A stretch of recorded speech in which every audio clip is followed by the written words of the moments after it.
हाय विजय। अरे क्या डैड, आप तो बिजनेस में इतना उलझ गए कि आप मुझे भूल ही गए। क्या करूं बेटा, प्रोडक्शन मुझे देखना है, फैक्ट्री मुझे जाना है, ऑफिस मुझे जाना है, 24 घंटे भी कम है। आखिर मैं अकेला क्या करूं? नहीं नहीं नहीं, मेरी नहीं। डॉक्टर ने स्ट्रिक्ट वार्निंग दी है कि चीनी और शराब से दूर रहो, नहीं तो पता नहीं कब तेरे इस मोटे बाप का राम नाम सत्य हो जाएगा। इधर तेरा बाप गुजरा और उधर सारी जायदाद तेरी। डैड। अरे नहीं, तुम लो। Cheers. Cheers. Enjoy my son, enjoy. God bless you. इतनी प्रॉब्लम्स है तो मेहनत करने की क्या जरूरत है? काम धाम छोड़कर थोड़ा सा रिलैक्स कीजिए ना। फैक्ट्री और ऑफिस जिस दिन से तुम टेक ओवर कर लोगे बेटे, बस उसी दिन से तेरे डैडी का आराम शुरू। कमाल है डैड, आपका ये पेट तो आइडियाज का भंडार है। कलहट। अब जरा मजाक छोड़िए। आपका ये बिजनेस टेक ओवर करके मुझे जिंदगी भर की टेंशन नहीं पालनी है। जमा जमाया बिजनेस है, आखिर सब कुछ तुम्हारा ही तो है। डैड, आपने दादाजी के लिए इस बिजनेस को बढ़ाया, अब आप चाहते हैं कि आपकी खुशी के लिए मैं उसे बढ़ाऊं। अगर इसी तरह हम सिर्फ पैसे कमाने में लग गए तो कमाए हुए पैसों को खर्च करके एंजॉय कौन करेगा? यहाँ आपकी सारी फेवरेट ड्रिंक्स रखी हुई हैं, पर आप इनका एक घूंट भी नहीं ले सकते। क्या फायदा है ऐसी जिंदगी का? मैं आपके जैसी जिंदगी नहीं जीना चाहता। जब तक एंजॉय कर सकता हूँ एंजॉय करूंगा, मेहनत करने का वक्त आएगा तो मेहनत कर लूंगा। That's my policy. विजय, तुम्हें ये रिस्पॉन्सिबिलिटी तो लेनी no no no no no no no responsibility and no business dad, only happiness. Okay, आप मुझ जैसी जिंदगी जीकर देखिए।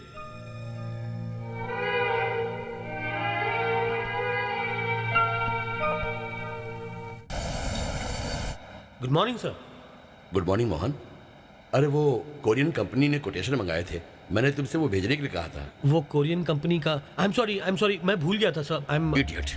तुम मेरे रिश्तेदार हो इसलिए मैंने तुम्हें मैनेजर की पोस्ट पर रखा था, पर तुम तो चपरासी के लायक भी नहीं हो। मेरा ब्लड प्रेशर बढ़ा दिया। I am so sorry. बंद करो ये बकवास। Get lost. Good morning sir. Good morning बेटे। इसकी वजह से हमारे क्लाइंट चुप जाएंगे। सर, मैंने वो फैक्स कर दिया। तुमने फैक्स भेज दिया? हाँ। उस कोरियन कंपनी को?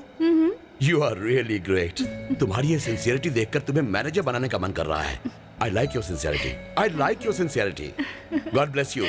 I like you. Thank you, I sir. Like you.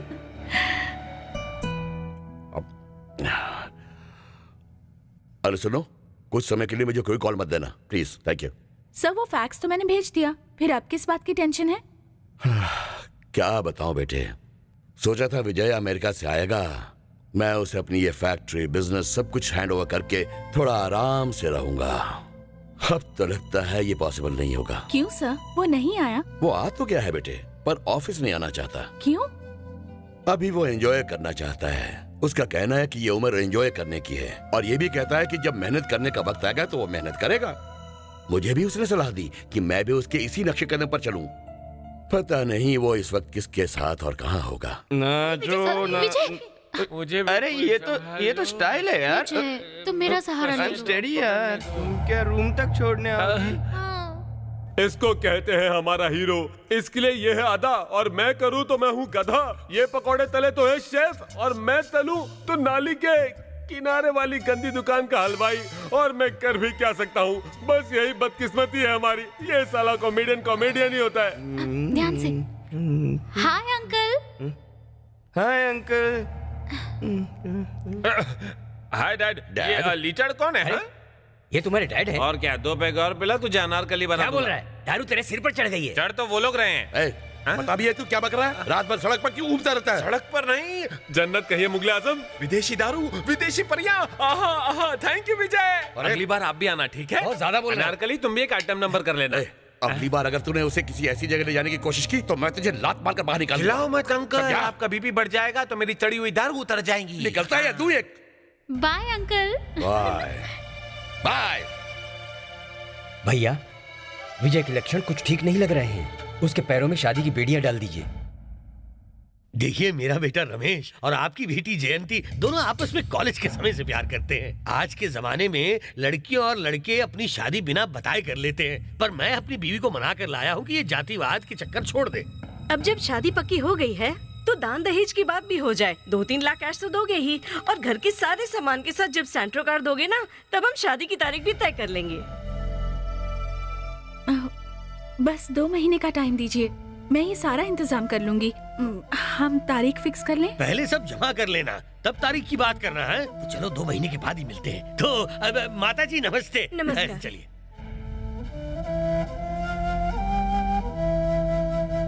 प्रिया, वैसे ही हम 2 महीने से घर का किराया नहीं दे पा रहे हैं। अब हम तैयारी कैसे करेंगे, वो भी सिर्फ 2 महीने में। वो लालची लोग हमसे ये सब मांग रहे थे, तभी तुम्हें मना कर देना चाहिए था। मांगने वाले वो लोग बेवकूफ नहीं है, हमारी लड़की है। अभी तक तो तुम्हारी ही शादी नहीं हुई है, तो हम छोटी की शादी कैसे करवा दें? सोचा है दुनिया वाले क्या कहेंगे? क्या फर्क पड़ता है, यही कहेंगे मुझ में जरूर कोई खोट होगा, तभी मुझे छोड़कर छोटी वाली की पहले शादी हो रही है। जाने दो ना, कर देते हैं। तुम इतनी लापरवाह कैसे हो? फिर बताओ, तुमसे शादी करने कौन आएगा? अपुन है ना, अपुन करेगा। जब मैं तुमसे शादी करने को तैयार हूँ तो किसी और की क्या मजाल जो तुमसे शादी कर ले। क्या बोलती है आंटी? ए, तेरी समझ में नहीं आता? पेपर पे लिख के दूं कि तू इसके लायक नहीं है? अरे तुमको मालूम नहीं अपुन कौन है? 7 टाइम्स मोहल्ला चैंपियन हूँ वेट लिफ्टिंग का। मेरे लेवल का पहलवान तुम्हें ढूंढने से भी नहीं मिलेगा, समझे? प्रिया डार्लिंग, इधर आ। अपन का मस्कल तो देख। ओ, दूर से नहीं दिख रहा होगा, चलो पास आ जाता हूँ। अब दिख रहा है ना? इन डोले शोलों के आगे कोई दूसरा तैयार ही नहीं होगा। इनकी मत सुनना, नहीं तो यहीं सड़ जाएगी। जरा झाड़ू लेकर आना। 7 टाइम्स वेट। ये लो। मोहल्ला चैंपियन 7 टाइम्स। देखो ऑफर मत छोड़ना। 7 टाइम्स। नमूना कहाँ से पीछे पड़ गया? ये त्रिभुवनलाल भीमजी लाल की इकलौती बेटी है। लेफ्ट साइड से देखो तो बिल्कुल हेमा मालिनी जैसी दिखती है। धर्मपाजी हमें पीटेंगे। रामू। मतलब इसे कहिए हीरोइन टाइप की लड़की ना दिखाए। विजय के लिए कोई घरेलू लड़की चाहिए जो उसे संभाल सके। तो ये जयललिता कैसी रहेगी? ये क्या डैड, कंपनी के ऐड के लिए मॉडल्स देख रहे हैं आप? नहीं बेटे, दुल्हन देख रहा हूँ। दुल्हन किस लिए डैड? तुम्हारे लिए। अच्छा, तो यहाँ शादी की तैयारियां हो रही हैं। तू तो गया बेटा। तिवारी जी, एल्बम उसे दिखा दीजिए, खुद सेलेक्ट कर लो। हाँ जी, मेरे पास सिर्फ गांव की छोरी नहीं, फॉरेन की गोरियां भी हैं। आउट। अरे बेटे, आप चुप रहिए dad. Out means get out of here. इसका मतलब? ओए, निकल ले। डैड, आप खामखा मेरी शादी के लिए परेशान हो रहे हैं। मेरा शादी करने का कोई इरादा नहीं है। अभी नहीं या कभी नहीं करनी? डैड, आज हमारी जनरेशन के पास मन बहलाने के लिए ईमेल, इंटरनेट, चैटिंग, फेसबुक, कितनी सारी चीजें हैं। उसके लिए शादी करके लाइफ बर्बाद करने की क्या जरूरत है? और लिविंग रिलेशंस के जमाने में शादी का बंधन, वो क्या कहते हैं उसे, स्पीड ब्रेकर की तरह है। आप प्लीज मुझे एंजॉय करने दीजिए। अरे देखो, नहीं शादी नहीं नहीं बंधन नहीं, नहीं है। प्लीज, मैं आपकी ये शादी की बात बिल्कुल नहीं मानने वाला। विजय, विजय प्लीज, विजय।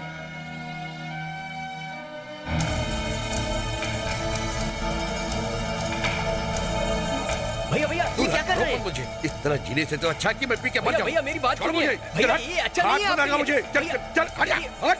डैड डैड चल ये चल, छोड़ मुझे। आपके लिए विजय, तू बीच में मत पड़ा। मैं अकेला ही रहा हूँ और अकेला ही मरूंगा। डैड छोड़िए। डैड, आपकी बॉडी की कंडीशन ऐसी है कि आप शराब की एक भी बूंद बर्दाश्त नहीं कर पाएंगे। ये जहर है आपके लिए। भूल जा, जहर से बुरा तो वो दुख है जो शादी न करके तू मुझे दे रहा है। मेरे दिल पे क्या गुजर रही है वो तू क्या जाने। मुझे मत जाने दो प्लीज। विजय। डैड, आप अपनी ये शादी की जिद, बस आप ये जिद छोड़ दीजिए डैड। इसके अलावा आप मुझसे जो भी करने को कहेंगे मैं कर लूंगा। अरे भूल जा, एक रिक्शा वाला भी जो दिन रात मेहनत करके 100-200 रुपए कमाता है, वो भी अपने बेटे की शादी करके ढेर सारी खुशियां पाता है। और तेरा बाप अरबोपति है, जिसकी फैक्ट्री है, बिजनेस है, बंगला है, कार है, सारे ऐशो आराम है। पर इन सब का क्या फायदा?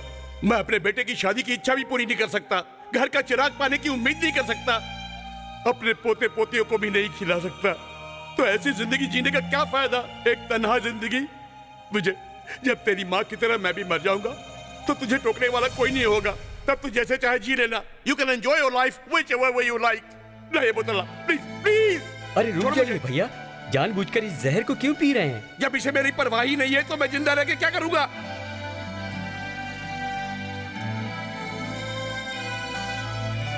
डैड, मैं शादी के लिए तैयार हूं। डैड, आप जो लड़की पसंद करेंगे मैं उससे शादी कर लूंगा, पर मेरी एक शर्त है। वो शर्त यह है कि मैं बस 1 साल के लिए शादी करूंगा। बस 1 साल के लिए?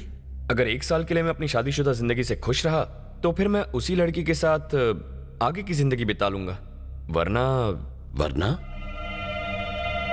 डिवोर्स। ऐसी बेवकूफी भरी कंडीशन पर कौन लड़की तैयार होगी? मैं शादी उसी लड़की से करूंगा जो ये शर्त मान लेगी, वरना शादी की बात ही मत कीजिएगा, ठीक है? लगता है पागल हो गया है लड़का। कोई अकल की अंधी ऐसी शर्त मानकर इस लड़के से शादी करने को तैयार होगी। ऐसी बात नहीं है, बल्कि वो लड़की अक्ल की अंधी नहीं होनी चाहिए। इसकी अक्ल ठिकाने लाने के लिए कोई ऐसी लड़की चाहिए जो इससे ज्यादा अक्लमंद हो। लेकिन ऐसी लड़की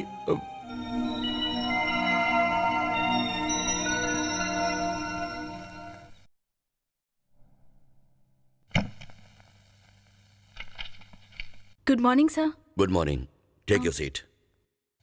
बताओ क्या खबर है? सर, हमारे ऑर्डर लेटर भेजते ही बैंक पैसा रिलीज कर देगा, आप बस साइन कर दीजिए। तो एक काम करो, अपना इस्तीफा साइन कर दो। तुमने सुना नहीं? रेजिग्नेशन लेटर साइन कर दो। सर पर मेरी गलती क्या है? बताता हूँ। इंडस्ट्रियलिस्ट विश्वनाथ की बहू अपने ही ऑफिस में पीए की नौकरी करेगी तो लोग मुझे उल्लू का पट्टा नहीं कहेंगे क्या? इसीलिए कहता हूँ इस्तीफा दे दो। अगर नहीं चाहती तो कोई बात नहीं। ये बात नहीं है सर, इस वक्त मेरी फैमिली की पोजीशन ऐसी नहीं है कि मैं अपनी शादी के बारे में कुछ भी सोच सकूं सर। डोंट वरी प्रिया, आज और अभी से तुम मेरी बहू हो।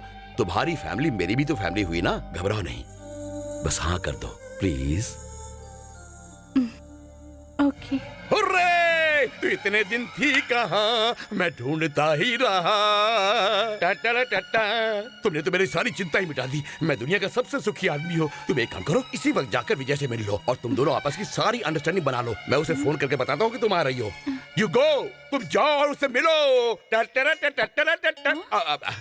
क्या करूँ, कंट्रोल ही नहीं होता। मैं बहुत खुश हूँ।